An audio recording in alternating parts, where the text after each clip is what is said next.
Hello, hello, hello, Got amigas. it. Hello, amigas, and welcome to Amiga Handle Your Shit podcast. I am excited to have one of a kind, Farrah Walz. And she's my hairstylist. And I've been like checking her out, obviously. She's my hairstylist and I love what she does. But she's become very popular. And I really felt that it was important for her to be on this podcast because she is handling her shit. And I want you all to get to know her. And if you're in the area, you got to book an appointment with her. So let's get to know a little bit more about Farrah. Farrah, welcome to Amiga Handle Your Shit podcast. Hello, amigas. I'm so excited to be here. Thank you for having me. Oh, of course, Farrah. I'm so excited. So let me, tell a little bit our amigas about you. And so I have some not clients, but some guests that are not from LA. Some have been like literally out of the country. So I just want to give perspective on some of my guests, and so you're born and raised in LA? Yes. Okay. I am from Whittier, California. Yeah. I grew up here and I currently work and have my business in Whittier. Nice. So I'm excited because I actually don't live in Whittier and I actually travel all the way to Whittier. So if any of you from LA know that the distance between one side of the county to the other in traffic is a nightmare, but I make sure that I get to my appointment on time. So because this lovely soul in front of us is really cool and amazing. So she's born and raised here in LA. So I want to really talk about like how it all started for you, because I know that it's not like we grow up as babies and then decide we're going to be hair specialists. So let's find out a little bit more about you. Yeah. As a kid, I actually wanted to be a race car driver. So very different, but my mom and my grandmother are both very glamorous, well put together women. And my mom took ROP classes when she went to high school for cosmetology. She never became licensed, but as a little girl, I was always put together and I loved every aspect of it. So I was probably styling my sister's hair at a very young age and doing all our friends and family. And I just had a real love for it. So that kind of is what sparked all that. So, okay, so you're helping your friends and family. And so, but at one point you decided to get a cosmetology certificate or license, right? Yeah, that kind of is a long story because, in my family, we talked about work so much and we never really talked about education past high school. My mom was very, had her mindset that we were all going to go to Catholic school. My dad was not so much a fan of that, but she insisted. And right as I was graduating, I was deciding what I wanted to do with my life. And although my parents really provided a nice lifestyle for us, there was no extra money for a car for me or a cell phone or things like that. So I actually decided to go to work. And I got a little part-time job at Macy's at the mall by my house. And I'll never forget, my grandma wrote me a $700 check to put towards my little two-door Honda Civic. And it took me maybe like 6 months to pay her back. And I was so excited. And I just had that financial freedom that pushed school a little bit further on the back burner for me at the time. And I want to say I did that for like about a year. And I sat with myself and I really thought, okay, what are we going to do with our life?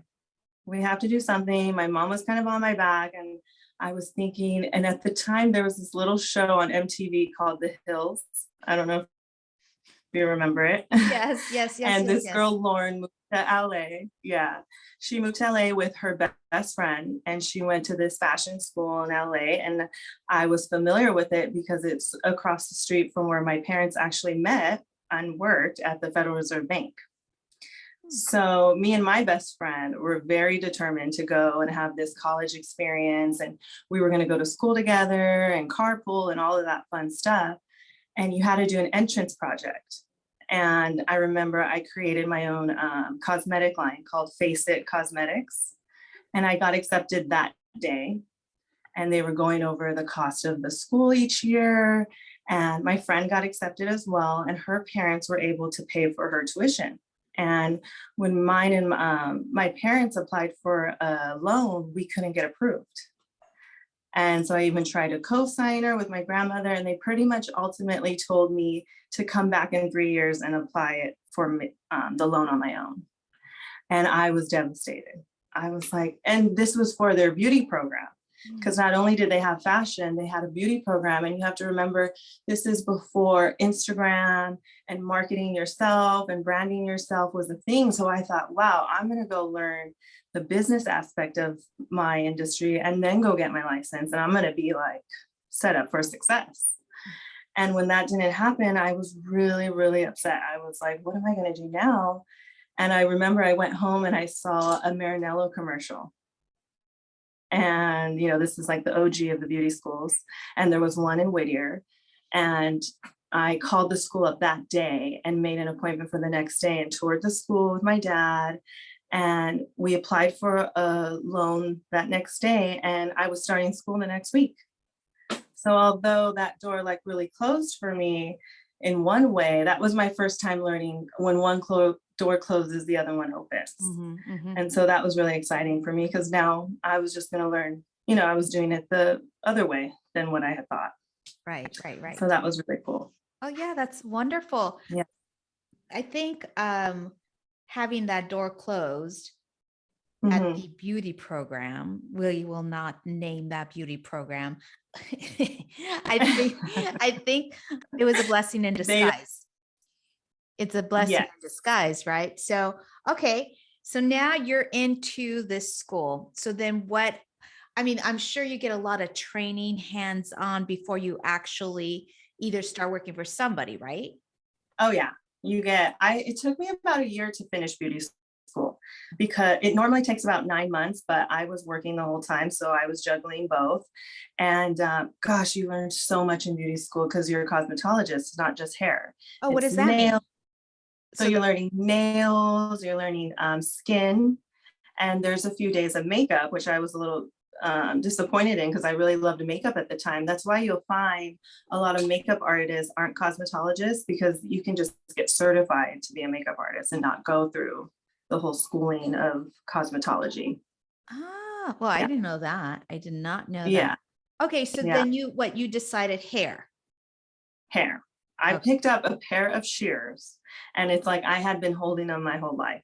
I remember being so fascinated with all the different angles you cut hair and the layers that it would create and the movement in the hair. I really was drawn to hair cutting initially. And so, okay, so you finally graduated, I assume.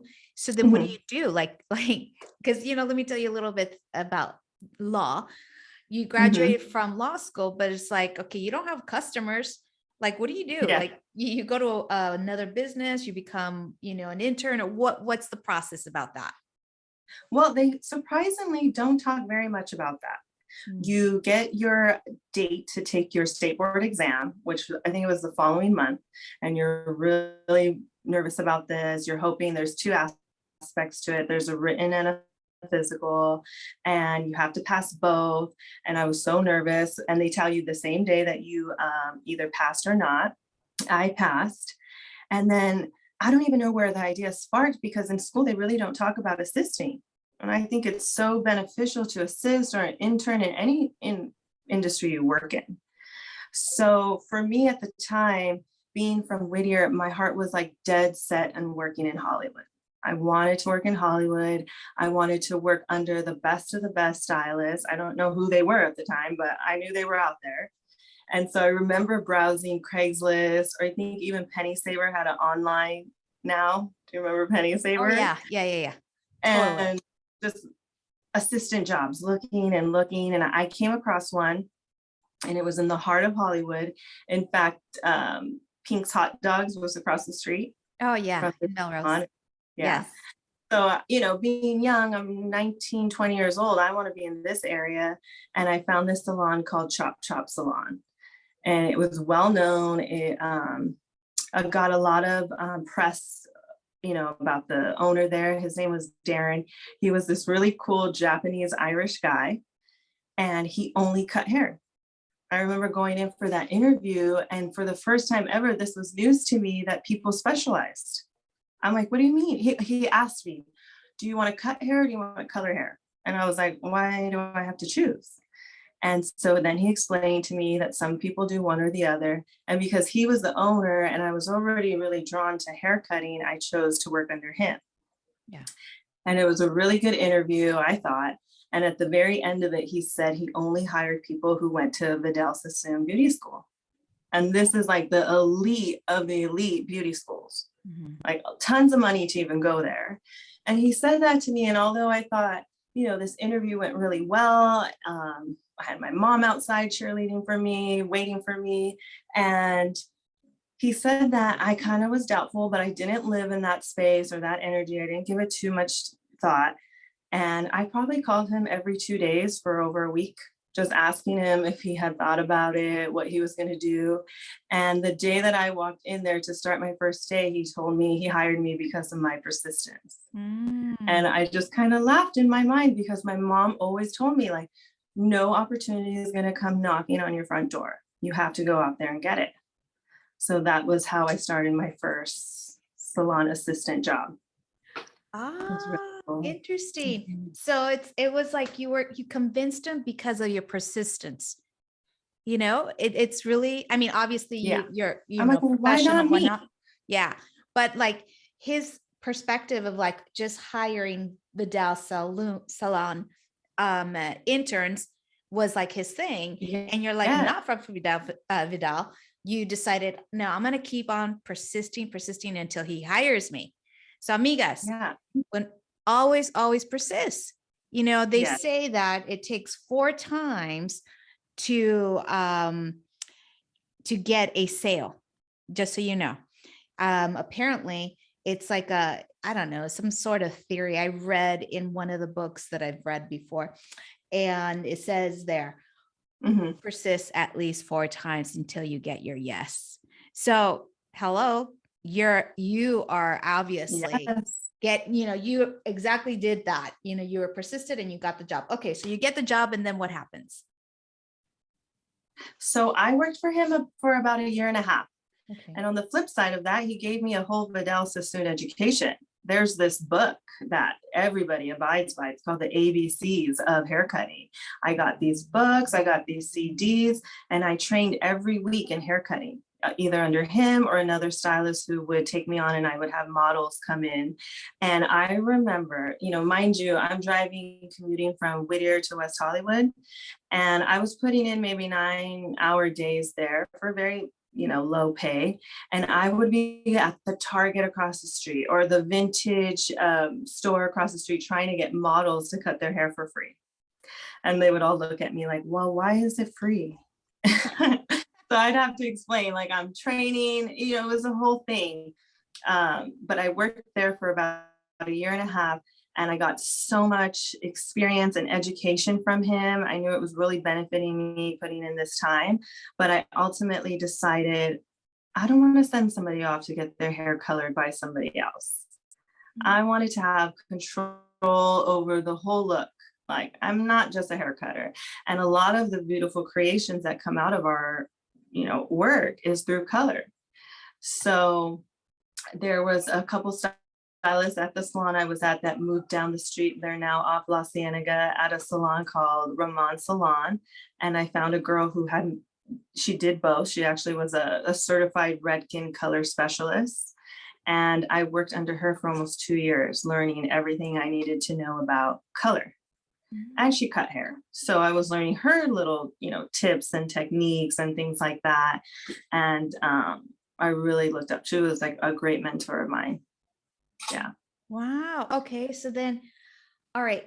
So still you're working for someone, right? hmm Okay. So when hmm did you transition to work for yourself? Because that's a whole different process, like opening up your own business, getting your own customers. So tell us a little That bit took about that. that took some time because in the midst of working under her, she was a little bit old. She was like 10 years older than me, and she decided she wanted to switch things up and go to fashion school, which I thought was kind of ironic. And my hours were reducing more and more, and I'm driving from Whittier again, and it's not seeming worthwhile. I'm starting to question myself and this, what I'm trying to achieve here. And I had a girlfriend who was working for this company while assisting, as we all know today, as Drybar. And they were barely on their second location. Now there's thousands of locations in every city you can find. And they were hiring for their Pacific Palisades location. So I don't know if everyone knows where that is. That's literally till the 10 freeway ends. Yeah. So even further out. But they had a really cool concept to their salon. It was just blow dries and taking me back to my high school days where I loved styling and, doing wedding hair and things like that. I got to really hone in on that side of my job. And they hired me on the spot, and I ended up working for Drybar for 7 years. Wow. That's Yeah. incredible because everyone knows who is Drybar. hmm And so awesome. So then, okay, working at Drybar, blow drying hair at one of the most exclusive dry bars because it's Pacific Palisades. Like this is like the who's of the Yeah. who is there, right? Yes. That was my first thing. I'll never forget walking into the Starbucks. I think it was like a rainy day, and I kind of slipped up on the curb there. And somebody from behind me asked me, "Oh my gosh, are you okay?" And it's Jamie Lee Curtis. And I'm like, I don't even know. Yeah, I'm fine. I'm fine. We end up standing behind one another in line at Starbucks, chit chatting it. So that just shows you these people live there. There's not paparazzi. It's like a safe place for them. It's such a beautiful area. Yeah. And like you're right, the who's of the who's all live there, and we're getting their hair done at the Drybar there, like no big deal. Yeah. Yeah. So I Wow. definitely had some really cool. I've had, Julia Roberts. That's a movie. Pretty Woman's a movie me and my grandmother used to watch over and over, and she's sitting in my chair and I'm blow drying her hair. And you're like, Like, oh my God, I can't believe this. this is so surreal. And she was so cool. She's got frizzy hair and she's so laid back. And I got so many cool, and you can imagine 7 years, Drybar really came into its own, and they started offering dry on the fly so people could hire us to come into their homes. And then they put together an A team. So I was on the A team. I got to do events like Coachella or TV premieres or different fashion shows that they would have at like Catch LA. I'm like, it was the coolest thing to be part of this team that they would call on you to work. There was a lot of cool experiences that I gained, hence why it was so hard for me to let go, because over time, I slowly found myself wanting to come back to Whittier because I thought, well, I gained all this knowledge. I'm not really vibing with this town for whatever reason, maybe because I don't live here yet. Doesn't every community need a really well, experienced hairdresser? So I slowly came back, but I think I was down to 1 day a week at Drybar just to have that, like, be on the team and have that interaction. And it was a really, really cool experience for me. I'm really glad I did that. Well, yes, yes. Oh my God. Well, that's amazing for being a part of this big company and being a part of the A team, which is like awesome because Yeah, doing hair at like festivals like Coachella is a big which deal. is so up my alley. Yes, of course, of course. Yes. So, okay, so you decided to be in Whittier, and as a businesswoman, I mean, Mhm. what was that like a very challenging for you to start, or was it like, oh, piece of cake, I've got all the customers, no worries? I actually had no customers yet. So keep in mind, I was assisting. out in LA. I was doing some house calls. So every job or gig or whatever it was, I took it. I had like 3 or 4 jobs at one time.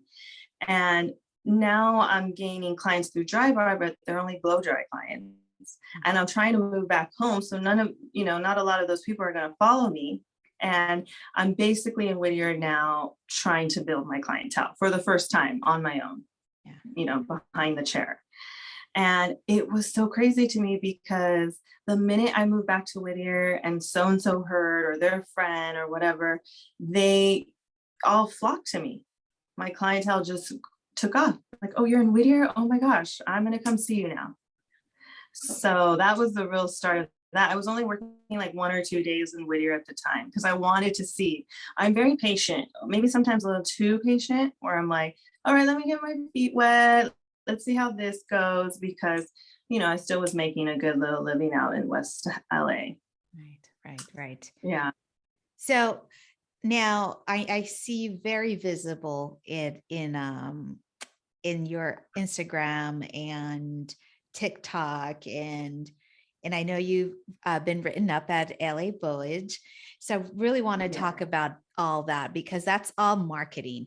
And I find it very beneficial, as someone who also has this business, that social marketing is very important. So I want to ask you, what inspired you to be on TikTok, and has that worked in converting into clients? Oh my gosh, 100%. So at the time I was moving back to Whittier, Instagram came into play. And, this is the first time we could brand ourselves. I remember professionals telling me while I was assisting, you really need to learn how to brand yourself, how to put yourself out there. And you didn't have to pay anyone to do it for you.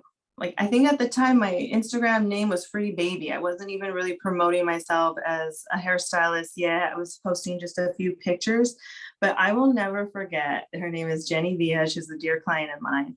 And I'm shopping in one of the boutiques there in Uptown Whittier. And she came up to me, and I had been posting a little bit, and she was like, "Are you Free Baby? I have been watching your Instagram, and you have to do my hair. I want you to do my hair. I'm so excited to meet you." And to me, that clicked. I was like, oh my goodness, I can post my work. I can have a digital catalog of my actual work.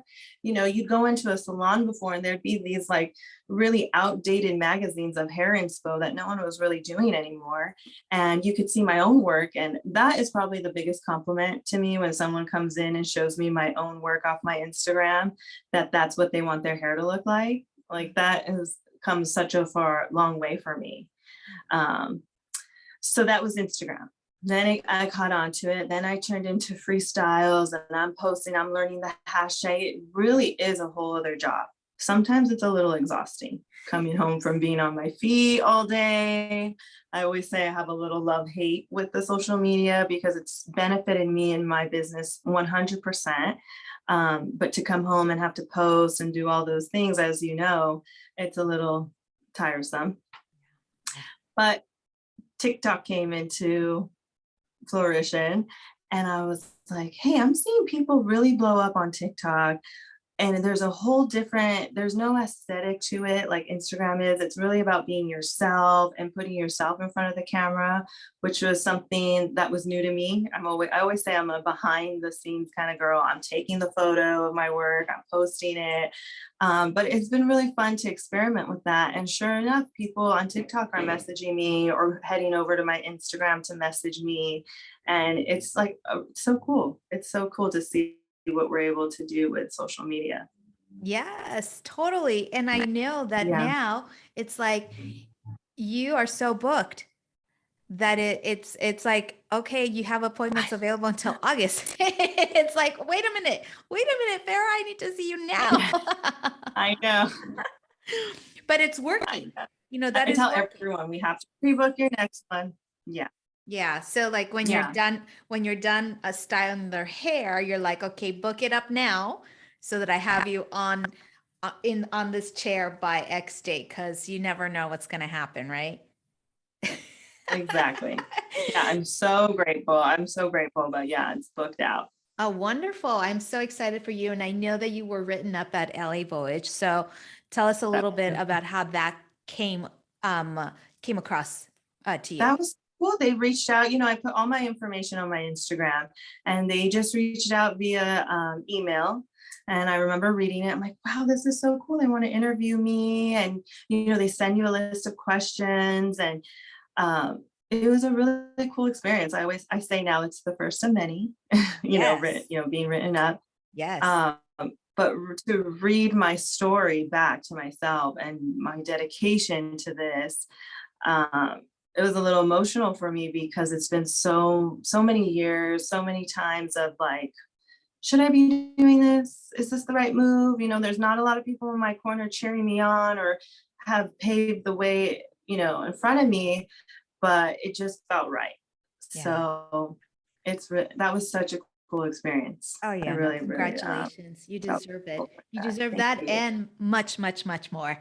So my love, Thank as we're you. like finishing our interview, I always ask my amigas out there, said, what if you could provide us with 1 or 2 tips on how an amiga can handle her shit? Please let us know. I would say the first thing would be to just say yes. Say yes to the things that scare you, those risks. Even for me being here today, it took a little courage for me to be here and sit down with you and share my story. But I never regretted the things I did because it scared me. I always say too, like, get comfortable with being uncomfortable. And that has applied to my life in so many ways, because, those things, they always pay off. And I feel like if I even knew that a little bit sooner in life and wasn't so reserved or shy about things, it would have only benefited me earlier. Yeah. So that would definitely be one. Yeah, but we definitely are going through our own journey, and it's so easy to be in fear. Like, that's easy, right? It's easy. Mm-hmm. But what's challenging and more difficult is to break out of that fear, right? Because it's scary, Totally. right? It's scary, but Yeah. saying yes is the first step to that opportunity. Exactly. Right. And those opportunities are only as great as the ones we take. Mm-hmm. And it's just really benefited me over time, Yes, absolutely. Yeah. Like, even when the Vidal Salon, Drybar, I mean, all these amazing things that have, not that they've fallen on you, but you manifested like at every turn. Yeah. And now those are yes opportunities. They were scary, but you made it happen. And that is amazing. And I am so, so proud of you. And you're my hairstylist, and I love that. Thank you. So thank you so much. Tell the amigas out there how they can get a hold of you to schedule an appointment. So I am on Instagram. Freestyles is my name. I'm farrahwalzhair@gmail.com. Also, my phone number is on there. I always prefer texts. But yeah, that's how you can get a hold of me. That's how we're going to get a hold of you. So thank you so much, Farrah, for being on Amiga Handle Your Shit podcast. Thank you so much, Jackie.